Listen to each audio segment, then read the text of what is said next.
নমস্কার, বাংলা সেরা গল্পে সবাইকে জানাই স্বাগত। শুরু করছি আজকের গল্প। আজ পড়ে শোনাচ্ছি ক্ষীরের পুতুল গল্পটির দ্বিতীয় পর্ব, অর্থাৎ শেষ পর্ব। রাজার বড় রাগ হলো। রাজকুমারকে ছোট রানী মর বললে। রাজা মুখ আঁধার করে বারমহলে চলে এলেন। রাজা রানীতে ঝগড়া হলো। রাজা আর ছোট রানীর মুখ দেখলেন না, বড় রানীর ঘরেও গেলেন না। ছোট রানী শুনে যদি বিষ খাওয়ায়, বড় রানীকে প্রাণে মারে। রাজা বারমহলে একলা রইলেন। 1 মাস গেল, 2 মাস গেল, 2 মাস গিয়ে 3 মাস গেল। রাজা রানীর ভাব হলো না। ঝগড়ায় ঝগড়ায় 4 মাস কাটল। 5 মাসে দুয়োরানীর পোষা বানর রাজার সঙ্গে দেখা করলে। রাজা বললেন, কি হে বানর, খবর কি? বানর বললে, মহারাজ, মায়ের বড় দুঃখ। মোটা চালের ভাত মুখে রোচে না। মা আমার না খেয়ে কাহিল হলেন। রাজা বললেন, এ কথা তো আমি জানি নে। মন্ত্রীবর, যাও, এখনই সরু চালের ভাত, 50 ব্যঞ্জন, সোনার থালে সোনার বাটিতে বড় রানীকে পাঠিয়ে দাও। আজ থেকে আমি যা খাই, বড় রানীও তাই খাবেন। যাও মন্ত্রী, বানরকে 1000 মোহর দিয়ে বিদায় করো। মন্ত্রী বানরকে বিদায় করে রান্নাঘরে গেলেন, আর রানীর বানর মোহরের তোড়া নিয়ে রানীর কাছে এলো। রানী বললেন, আজ আবার কোথা ছিলি? এতখানি বেলা হলো, নাইতে পেলুম না। রাঁধব কখন, খাবো কখন? বানর বললে, মা, আর তোকে রাঁধতে হবে না। রাজবাড়ি থেকে সোনার থালায় সোনার বাটিতে সরু চালের ভাত 50 ব্যঞ্জন আসবে। তাড়াতাড়ি নিয়ে আয়। রানী নাইতে গেলেন। বানর 1 মুঠো মোহর নিয়ে বাজারে গেল। 16 থান মোহরে 16 জন ঘরামি নিলে, 16 গাড়ি খড় নিলে, 1600 বাঁশ নিলে। সেই 1600 বাঁশ দিয়ে 16 গাড়ি খড় দিয়ে 16 জন ঘরামি খাটিয়ে চক্ষের নিমেষে দুয়োরানীর বানর ভাঙা ঘর নতুন করলে। শোবার ঘরে নতুন কাঁথা পাতলে, খাবার ঘরে নতুন পিঁড়ি পাতলে। রাজবাড়ির 16 বামুনে রানীর ভাত নিয়ে এলো। 16 মোহর বিদায় পেলে। দুয়োরানী নিয়ে এলেন। এসে দেখলেন ঘর নতুন, ঘরের চাল নতুন, চালের খড় নতুন, মেঝে নতুন কাঁথা, আলনায় নতুন শাড়ি। রানী অবাক হলেন। বানরকে বললেন, বাছা, ভাঙা ঘর দেখে ঘাটে গেলুম, এসে দেখি নতুন ঘর, কেমন করে হলো? বানর বলল, মা, রাজামশাই মোহর দিয়েছেন, সেই মোহরে ভাঙা ঘর নতুন করেছি, ছেঁড়া কাঁথা নতুন করেছি, নতুন পিঁড়ে পেতেছি। তুই সোনার থালে গরম ভাত, সোনার বাটিতে তপ্ত দুধ খাবি, চল। রানী খেতে বসলেন। কতদিন পরে সোনার থালায় ভাত খেলেন, সোনার ঘটিতে মুখ ধুলেন, সোনার বাটায় পান খেলেন, তবু মনে সুখ পেলেন না। রানী রাজভোগ খান আর ভাবেন, আজ রাজা সোনার থালে ভাত পাঠালেন, কাল হয়তো মশানে নিয়ে মাথা কাটবেন। এমনি করে ভয়ে ভয়ে 1 মাস, 2 মাস, 3 মাস গেল। বড় রানীর নতুন ঘর পুরনো হলো। ঘরের চাল ফুটো হলো, চালের খড় উড়ে গেল। বানর রাজার সঙ্গে দেখা করলে। রাজা বললেন, কি বানর, কি মনে করে? বানর বললে, মহারাজ, ভয়ে কব না নির্ভয়ে কব? রাজা বললেন, নির্ভয়ে কও। বানর বললে, মহারাজ, ভাঙা ঘরে মা আমার বড় দুঃখ পান। ঘরের দুয়োর ফাটা, চালে খড় নেই, শীতের হিম ঘরে আসে। মা আমার গায়ে দিতে নেপ পান না, আগুন জ্বালতে কাঠ পান না, সারা রাত শীতে কাঁপেন। রাজা বললেন, তাই তো, তাই তো, এ কথা বলতে হয়। বানর তোর মাকে রাজবাড়িতে নিয়ে আয়, আমি মহল সাজাতে বলি। বানর বললে, মহারাজ, মাকে আনতে ভয় হয়, ছোট রানী বিষ খাওয়াবে। রাজা বললেন, সে ভয় নেই, নতুন মহলে রানীকে রাখব, মহল ঘিরে গড় কাটাবো, গড়ের দুয়ারে পাহারা বসাবো, ছোট রানী আসতে পারবে না। সে মহলে বড় রানী থাকবেন, বড় রানীর বোবাকালা দাই থাকবে, আর বড় রানীর পোষা ছেলে তুই থাকবি। বানর বললে, মহারাজ, যাই তবে মাকে আনি। রাজা বললেন, যাও মন্ত্রী, মহল সাজাও গে। মন্ত্রী লক্ষ লক্ষ লোক লাগিয়ে একদিনে বড় রানীর নতুন মহল সাজালেন। দুয়োরানী ভাঙা ঘর ছেড়ে, ছেঁড়া কাঁথা ছেড়ে, সোনার শাড়ি পরে নতুন মহলে এলেন। সোনার পালঙ্কে বসলেন, সোনার থালে ভাত খেলেন, দিন দুঃখীকে দান দিলেন, রাজ্যে জয় জয় হল। রাগে ছোট রানীর সর্বাঙ্গ জ্বলে উঠল। ডাকিনী ব্রাহ্মণী, ছোট রানীর মনের কথা প্রাণের বন্ধু। ছোট রানী বলে পাঠালেন, মনের কথাকে আসতে বল, কথা আছে। রানী ডেকেছেন। ডাকিনী বুড়ি তাড়াতাড়ি চলে এলো। রানী বললেন, এসো ভাই, মনের কথা, কেমন আছো? কাছে বসো। ডাকিনী ব্রাহ্মণী ছোট রানীর পাশে বসে বললে, কেন ভাই, ডেকেছ কেন? মুখখানি ভার ভার, চোখের কোণে জল, হয়েছে কি? রানী বললেন, হয়েছে আমার মাথা আর মুন্ডু। সতীন আবার ঘরে ঢুকেছে, সে সোনার শাড়ি পরেছে, নতুন মহল পেয়েছে, রাজার প্রেয়সী রানী হয়েছে। ভিখারিনী দুয়োরানী এতদিনে সুয়োরানীর রানী হয়ে রাজমহল জুড়ে বসেছে। বামুন সই, দেখে অঙ্গ জ্বলে গেল, আমায় বিষ দে, খেয়ে মরি, সতীনের এই আদর প্রাণে সয় না। ব্রাহ্মণী বললে, ছি ছি সই, ও কথা কি মুখে আনে? কোন দুঃখে বিষ খাবে? দুয়োরানী আজ রানী হয়েছে, কাল ভিখারিনী হবে, তুমি যেমন সুয়োরানী তেমনি থাকবে। সুয়োরানী বললেন, না ভাই, বাঁচতে আর স্বাদ নাই, আজ বাদে কাল দুয়োরানীর ছেলে হবে, সে ছেলে রাজা হবে, লোকে বলবে, আহা, দুয়োরানী রত্নগর্ভা, রাজার মা হলো। আর দেখো না, পোড়ারমুখী সুয়োরানী, মহারাজার সুয়োরানী হলো, তবু রাজার কোলে দিতে ছেলে পেলে না। ছি ছি, অমন অভাগীর মুখ দেখে না, নাম করলে সারাদিন উপোস যায়। ভাই, এ গঞ্জনা প্রাণে সবে না, তুই বিষ দে, হয় আমি খাই, নয়তো সতীনকে খাওয়াই। ব্রাহ্মণী বললে, চুপ করো রানী, কে কোন দিকে শুনতে পাবে, ভাবনা কি, চুপি চুপি বিষ এনে দেব, দুয়োরানীকে খেতে দিও। এখন বিদায় দাও, বিষের সন্ধানে যাই। রানী বললেন, যাও ভাই, কিন্তু দেখো বিষ যেন আসল হয়, খেতে না খেতে বড় রানী ঘুরে পড়বে। ডাকিনী বললে, ভয় নেই গো, ভয় নেই, আজ বাদে কাল বিষ এনে বড় রানীকে বিষ খাওয়াবো, জন্মের মতো মা হবার স্বাদ ঘোচাবো, তুমি নির্ভয়ে থাকো। ডাকিনী বিষের সন্ধানে গেল। বনে বনে খুঁজে খুঁজে ভর সন্ধ্যাবেলা ঝোপের আড়ালে ঘুমন্ত সাপকে মন্ত্রে বশ করে তার মুখ থেকে কালকুট বিষ এনে দিল। ছোট রানী সেই বিষে মুগের নাড়ু, ক্ষীরের ছাঁচ, মতিচুর মেঠাই গড়লেন। একখানা থালা সাজিয়ে ডাকিনী ব্রাহ্মণীকে বললেন, ভাই, এক কাজ কর, এই বিষের নাড়ু বড় রানীকে বেঁচে আয়। ব্রাহ্মণী থালা হাতে বড় রানীর নতুন মহলে গেল। বড় রানী বললেন, আয় লো আয়, এতদিন কোথায় ছিলি? দুয়োরানী বলে কি ভুলে থাকতে হয়?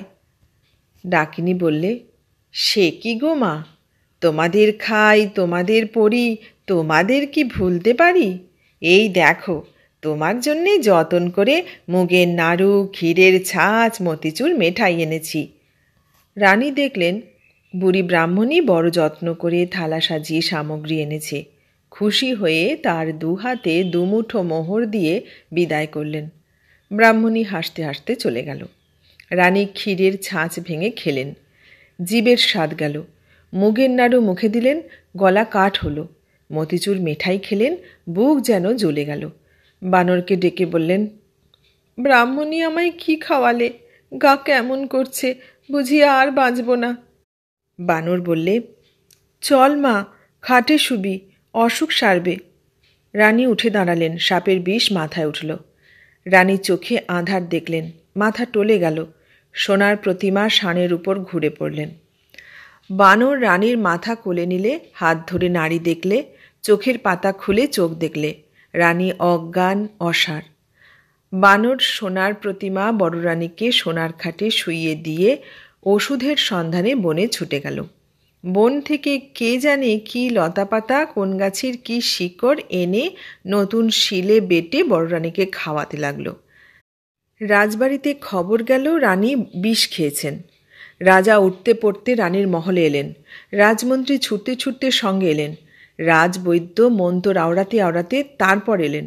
তারপর রাজার লোক লস্কর, দাসী বাঁধি যে যেখানে ছিল হাজির হলো। বানর বললে, মহারাজ, এত কেন লোক এনেছ? আমি মাকে ওষুধ দিয়েছি, মা আমার ভালো আছেন, একটু ঘুমোতে দাও। এত লোককে যেতে বলো। রাজা বিষের নাড়ু পরখ করিয়ে রাজবৈদ্যকে বিদায় করলেন। রাজ্যের ভার দিয়ে রাজমন্ত্রীকে বিদায় করলেন। বড়রানীর মহলে নিজে রইলেন। 3 দিন 3 রাত বড়রানী অজ্ঞান। 4 দিনে জ্ঞান হলো। বড়রানী চোখ মেলে চাইলেন। বানর রাজাকে এসে খবর দিলে, মহারাজ, বড়রানী সেরে উঠেছেন, তোমার একটি রাজ চক্রবর্তী ছেলে হয়েছে। রাজা বানরকে হীরের হার খুলে দিয়ে বললেন, চল বানর, বড় রানীকে আর বড় রানীর ছেলেকে দেখে আসি। বানর বললে, মহারাজ, গণনা করেছি, ছেলের মুখ এখন দেখলে তোমার চক্ষু অন্ধ হবে। ছেলের বিয়ে হলে মুখ দেখো। এখন বড় রানীকে দেখে এসো, ছোট রানী কি দুর্দশা করেছে। রাজা দেখলেন বিষের জ্বালায় বড় রানীর সোনার অঙ্গ কালি হয়ে গেছে। রানী পাতাখানার মতো পড়ে আছেন। রানীকে আর চেনা যায় না। রাজা রাজবাড়িতে এসে ছোট রানীকে প্রহরীখানায় বন্ধ করলেন আর ডাকিনী বুড়িকে মাথা মুড়িয়ে ঘোল ঢেলে উল্টো গাধায় চড়িয়ে দেশের বার করে দিলেন। তারপর হুকুম দিলেন, মন্ত্রীবর, আজ বড় শুভ দিন। এতদিন পরে রাজ চক্রবর্তী ছেলে পেয়েছি। তুমি পথে পথে আলো জ্বালাও, ঘরে ঘরে বাজি পোড়াও, দিন দুঃখী ডেকে রাজভাণ্ডার লুটিয়ে দাও, রাজ্যে যেন একটিও ভিখারি না থাকে। মন্ত্রী রাজার আজ্ঞায় নগরীর পথে পথে আলো দিলেন, ঘরে ঘরে বাজি পোড়ালেন, দিন দুঃখীকে রাজভাণ্ডার লুটিয়ে দিলেন, রাজ্য জয় জয়কার হলো।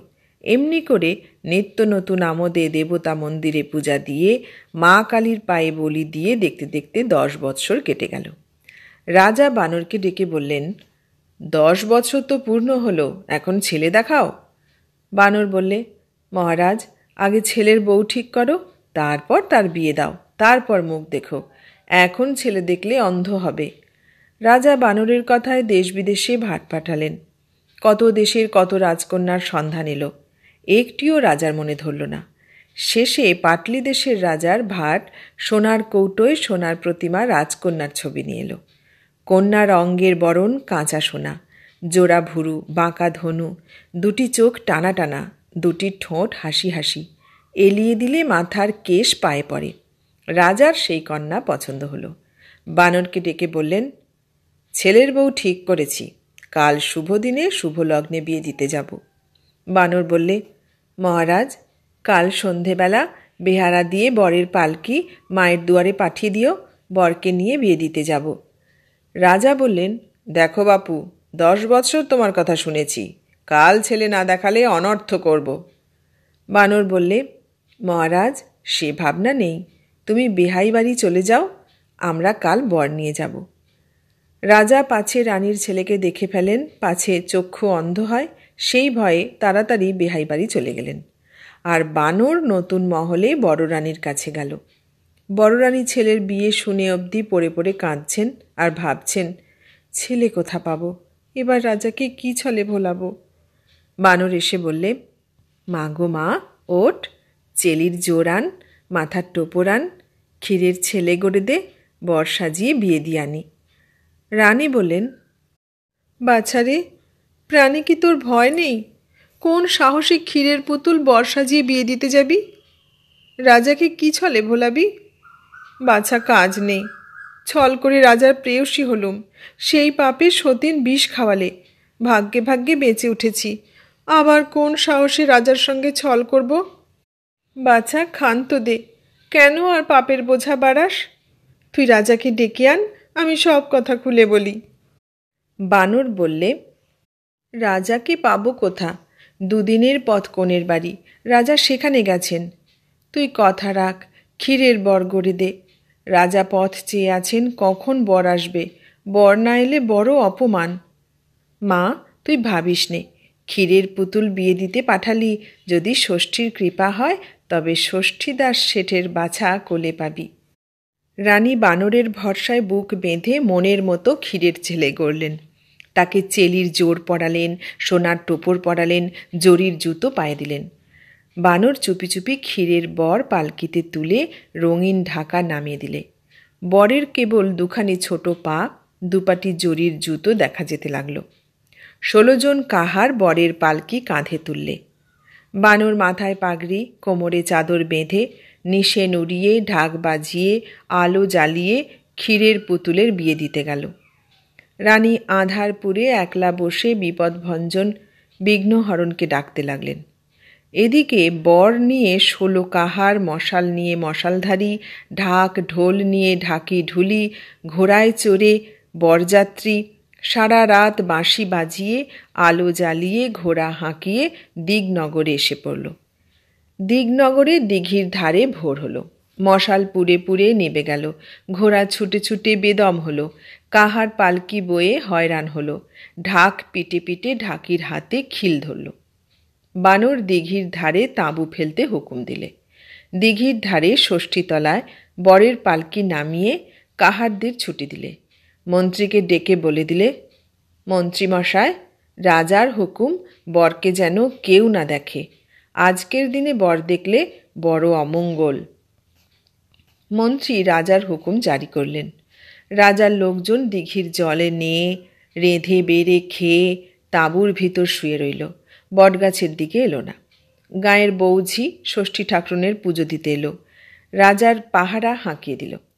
সেদিন বটতলায় ষষ্ঠী ঠাকুরনের পুজো হলো না। ষষ্ঠী ঠাকুরন খিদের জ্বালায় অস্থির হলেন, তেষ্টায় গলা শুকিয়ে কাঠ হলো। বানর মনে মনে হাসতে লাগল। এমনি বেলা অনেক হলো, ষষ্ঠী ঠাকুরনের মুখে জলবিন্দু পড়ল না। ঠাকুরন কাঠামোর ভিতর ছটফট করতে লাগলেন। ঠাকুরনের কালো বিড়াল মিউ মিউ করে কাঁদতে লাগল।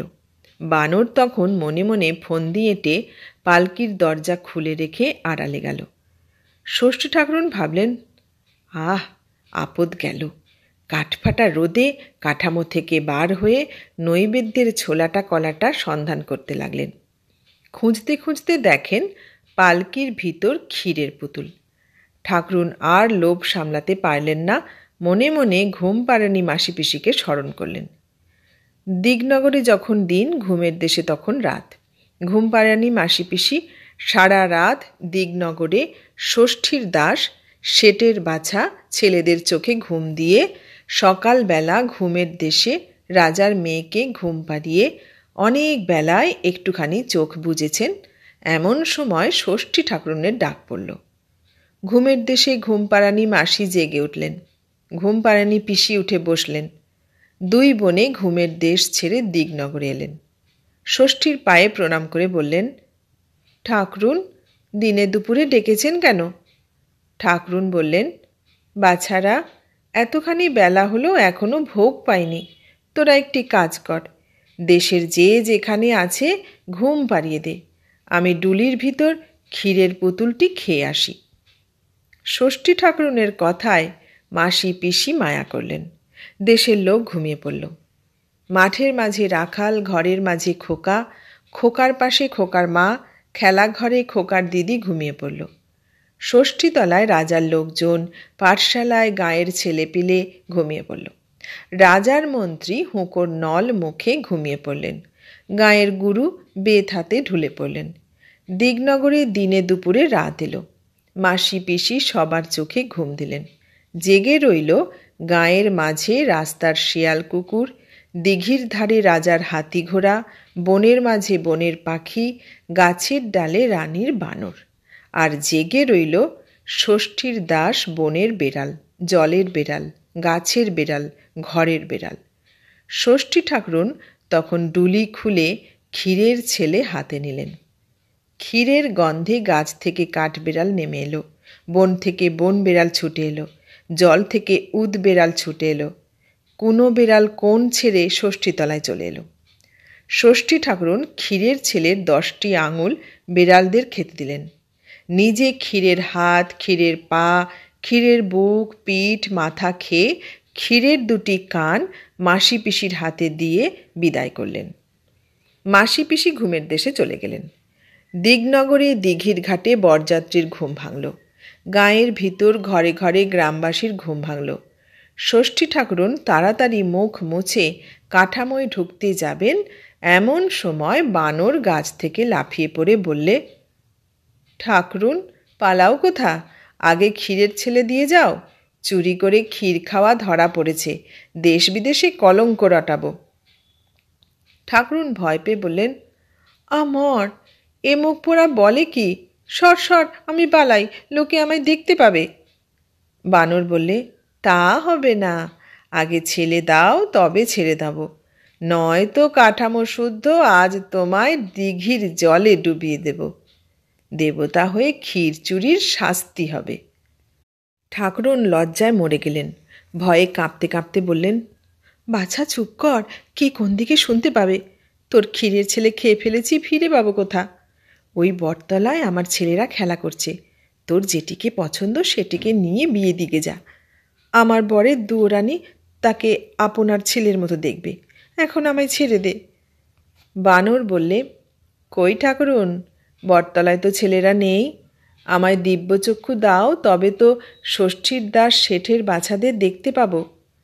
ষষ্ঠী ঠাকুরুন বানরের চোখে হাত বোলালেন, বানরের দিব্যচক্ষু হলো।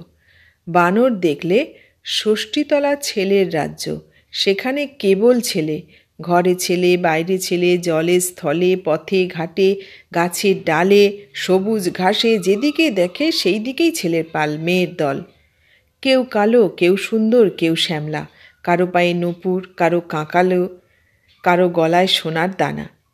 কেউ বাঁশি বাজাচ্ছে, কেউ ঝুমঝুমি ঝমঝম করছে, কেউ বা পায়ের নূপুর বাজিয়ে বাজিয়ে কচি হাত ঘুরিয়ে ঘুরিয়ে নেচে বেড়াচ্ছে। কারো পায়ে লাল জুতুয়া, কারো মাথায় রাঙা টুপি, কারো গায়ে ফুলদার 1,00,000 টাকার মলমলি চাদর।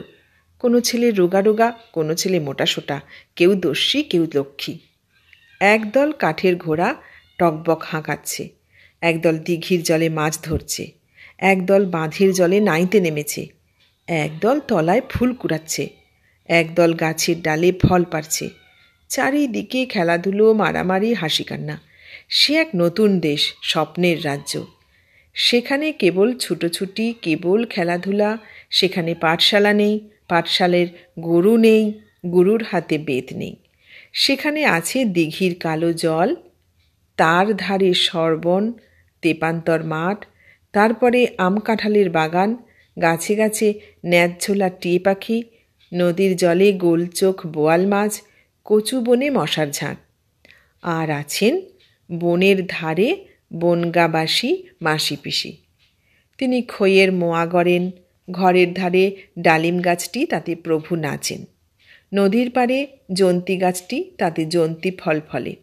সেখানে নীল ঘোড়া মাঠে মাঠে চড়ে বেড়াচ্ছে। গৌড় দেশের সোনার ময়ূর পথে ঘাটে গড়াগড়ি যাচ্ছে। ছেলেরা সেই নীল ঘোড়া নিয়ে, সেই সোনার ময়ূর দিয়ে ঘোড়া সাজিয়ে, ঢাক মৃদং ঝাঁঝর বাজিয়ে, ডুলি চাপিয়ে কমলাপুলির দেশে পুটুরানির বিয়ে দিতে যাচ্ছে। বানর কমলাপুলির দেশে গেল। সে টিয়ে পাখির দেশ। সেখানে টিয়ে পাখিরা ঝাঁকে ঝাঁকে দাঁড়ে বসে ধান খোঁটে, গাছে বসে কেচমেচ করে আর সে দেশের ছেলেদের নিয়ে খেলা করে। সেখানে লোকেরা গাই বলদে চাষ করে, হিরে দিয়ে দাঁত ঘষে। সে এক নতুন দেশ। সেখানে নিমেষে সকাল, পলকে সন্ধ্যা হয়। সে দেশের কাণ্ডই এক। ঝুরঝুরে বালির মাঝে চিকচিকে জল, তারই ধারে এক পাল ছেলে দোলায় চেপে 6 পণ করি গুনতে গুনতে মাছ ধরতে এসেছে। কারো পায়ে মাছের কাঁটা ফুটেছে, কারো চাঁদ মুখে রোদ পড়েছে। জেলেদের ছেলে জাল মুড়ি দিয়ে ঘুম দিচ্ছে। এমন সময় টাপুর টুপুর বৃষ্টি এলো, নদীতে বান এলো। অমনি সেই ছেলের পাল, সেই কাঠের দোলা, সেই 6 পণ করি ফেলে কোন পাড়ায় কোন ঘরে কোণে ফিরে গেল। পথের মাঝে তাদের মাছগুলো চিলে কেড়ে নিলে, কোলা ব্যাঙের ছিপগুলো টেনে নিলে। খোকা বাবুরা ক্ষেপ্ত হয়ে ঘরে এলেন। মা তপ্ত দুধ জুড়িয়ে খেতে দিলেন। আর সেই চিকচিকে জলের ধারে ঝুরঝুরে বালির চরে শিব ঠাকুর এসে নৌকো বাঁধলেন। তার সঙ্গে 3 কন্যে। 1 কন্যে রাঁধলেন বাড়লেন, 1 কন্যে খেলেন, আর 1 কন্যে না পেয়ে বাপের বাড়ি গেলেন। বানর তার সঙ্গে বাপের বাড়ির দেশে গেল। সেখানে জলের ঘাটে মেয়েগুলি নাইতে এসেছে। কালো কালো চুলগুলি ঝাড়তে লেগেছে। ঘাটের দুপাশে 2 রুই কাতলা ভেসে উঠল। তার একটি গুরু ঠাকুর নিলেন, আর একটি নায়ে ভরা দিয়ে টিয়ে আসছিল সে নিলে। তাই দেখে ভোঁদর টিয়েকে এক হাতে নিয়ে আর মাছকে এক হাতে নিয়ে নাচতে আরম্ভ করলে। ঘরের দুয়ারে খোকার মা খোকাবাবুকে নাচিয়ে নাচিয়ে বললেন, ওরে ভোঁদর ফিরে যা, খোকার নাচন দেখে যা। বানর দেখলে ছেলেটি বড় সুন্দর, যেন সোনার চাঁদ। তাড়াতাড়ি ছেলেটিকে কেড়ে নিলে। অমনি ষষ্ঠীতলার সেই স্বপ্নের দেশ কোথায় মিলিয়ে গেল। ন্যায্যলা টিয়ে পাখি আকাশ সবুজ করে কোন দেশে উড়ে গেল। শিব ঠাকুরের নৌকো কোন দেশে ভেসে গেল। ঘাটের মেয়েরা ডুরে শাড়ি ঘুরিয়ে পরে চলে গেল।